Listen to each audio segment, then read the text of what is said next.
Tender বিতর্কে শোকজের জবাব দিলেন কলকাতা পুরসভার আলো বিভাগের ডিজি গৌতম পট্টনায়ক। তার দাবি, আইন মেনেই তিনি কাজ করেছেন।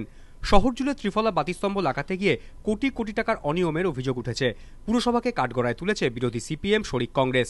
অভিযোগ, নিয়ম ভেঙে কোনো টেন্ডার না ডেকেই ২৭ কোটি টাকা কাজের বরাত দিয়েছে পুরসভা। মেয়র অবশ্য অনিয়মের অভিযোগ অস্বীকার করেন। পুরসভা সূত্রের খবর, দরপত্র এড়াতে ২৭ কোটি টাকার কাজকে ৫৪০টি ভাগ করে স্পট কোটেশনের ভিত্তিতে বরাত দেওয়া হয়। তবে এই স্পট কোটেশন নিয়েও তৈরি হয় বিতর্ক।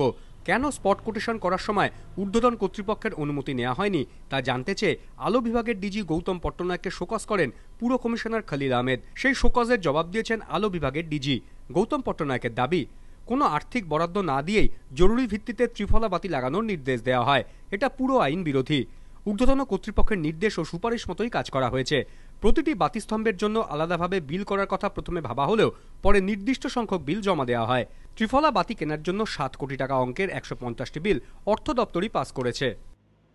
পুর কমিশনারের পাশাপাশি পুরসভার অর্থ দপ্তরের কাছেও শোকজের জবাব পাঠিয়েছেন আলো বিভাগের ডিজি। শোকজের এই জবাবকে ঘিরে ত্রিফলা বিতর্ক নয়া মোড় নিতে পারে বলে মনে করছে রাজনৈতিক মহলের একাংশ। অর্ণব মুখোপাধ্যায়, এবিপি আনন্দ, কলকাতা।